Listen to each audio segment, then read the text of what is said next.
Next topic है grouping of capacitor. Capacitor in series और capacitor in parallel दो हैं। सीरीज के बिल्कुल पैरेलल अपोजिट चलेगा, ठीक है। सीरीज याद हो गया तो पैरेलल अपने आप याद हो जाएगा। देखो कैपेसिटर इन सीरीज में क्या डेफिनेशन है। Capacitor are said to be group in series, there is only one way to proceed from one capacitor to another. Capacitor यानी कि ग्रुप में हम सीरीज में कैसे कह सकते हैं कि एक ही रास्ते से यानी कि दूसरे कैपेसिटर जुड़े हुए। जैसे कि हमने 10th में रेजिस्टेंस पढ़ा था बेटा, ये ऐसे होते थे एक दूसरे से कनेक्ट R1 R2 R3, ठीक है। और यानी कि ये तो सीरीज में होते थे, ये पैरेलल में ऐसे जुड़े होते थे। ये यानी कि क्या है R इक्वल टू R, ये सीरीज में होते थे, ये यानी कि पैरेलल में होते थे। अब कैपेसिटर जो सीरीज होगा ना, इसका अपोजिट मिलेगा, यानी कि जो सीरीज में है R1 R2 वो तो पैरेलल में मिलेंगे ऐसे, और जो अब पैरेलल वाले हैं वो सीरीज में मिलेंगे। देखो कैपेसिटर हो गया जैसे C1 C2 C3, 3 कैपेसिटर हो गए मेरे पास, ठीक है। इस पे यानी कि अर्थ से कनेक्ट कर दिया हमने, ये पोटेंशियल V1 V2 V3 हो गए। अब इसमें ये ध्यान रखना, जो सीरीज होती है ना, सीरीज में चार्ज तो रिमेन सेम रहता है और पोटेंशियल क्या है अलग अलग रहती है। अब देखो जैसे हमारे घरों में बिजली आती है, सभी के घर में 220 वोल्ट बिजली देती है सरकार।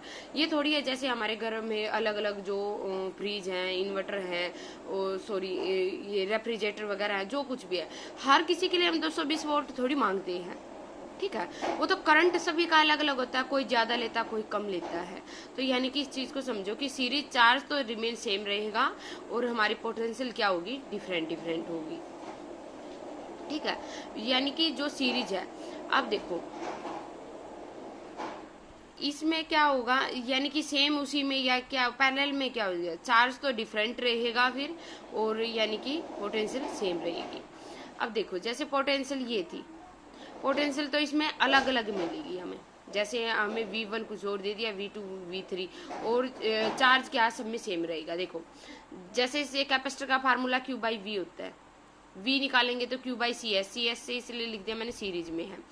देखो Q बाई CS यानी कि V1 मैं V लिखूंगी, यानी कि इसमें रेजिस्टेंस R1 R2 R3 था ना जैसे, तो V equal to V1 plus V2 plus V3। पहले हम यही जानते हैं कि सीरीज ऐसे ही होती है, लेके चले हम वो यानी कि जो हमारा पोटेंशियल था V1 V2 V3, इक्वेशन 1 ले लिया मैंने। V1 के लिए सेम फार्मूला होगा Q बाई सीरीज में है तो C1, Q मैंने Q1 Q2 Q3 क्यों नहीं लिया, क्योंकि रिमेन क्या है सेम है दोनों में, पोटेंशियल क्या है डिफरेंट डिफरेंट है, इसलिए V1 V2 V3 लिया मैंने।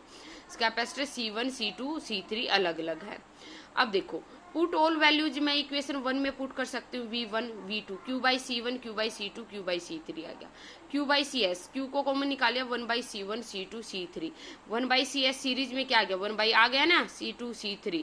देखो यानी कि सीरीज में ऐसे लेके चले थे, हमारे पास सीरीज में कैसे आई कैपेसिटर में 1 बाई C1, यानी कि जो पैरेलल में होती थी, यानी कि जो पैरेलल रेजिस्टेंस के अंदर होती थी, यानी कि वो आ रही है ना अपोजिट, ठीक है बेटा। स्पेशल केस देखो इसका, अगर मैं n number of identical capacitor each having capacitance ले लेती हूँ, जैसे मैंने यानी कि मेरा n number of identical capacitor का मतलब पता है क्या है, आइडेंटिकल का मतलब सेम है।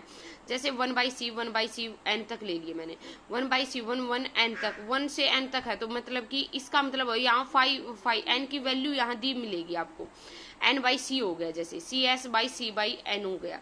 CS का सीरीज का फार्मूला, यानी कि अगर मुझे कोई क्वेश्चन निकालना है तो मैं सीधा फार्मूला लगाऊंगी CS by C by n, तो मेरा आंसर आ जाएगा।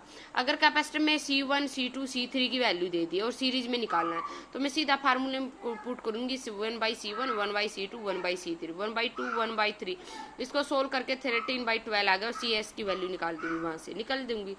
अगर मेरे पास n इक्वल टू 10 दे दिया जैसे नंबर, और C दे दिया 5 माइक्रोफेराड, तो मतलब कि इस चीज को समझो 1 1 n, इसका मतलब क्या है B, इस n का मतलब क्या है 10, मैं सीधा फार्मूला लगा दूंगी C बाई n, C कितना 5 और n कितना बाई 10, 5 बाई 10 1 बाई 2, यानी कि जो हमारा आंसर क्या आएगा 1 बाई 2 आएगा सीरीज में, ठीक है। कैपेसिटर इन सीरीज, ठीक है। ये था बेटा आपका सीरीज का। जैसे और इसका यानी कि जो है अभी मतलब कि ये n बाई इक्वल टू 10 बोलता है, C इक्वल टू 5 माइक्रोफेराड बोलता है,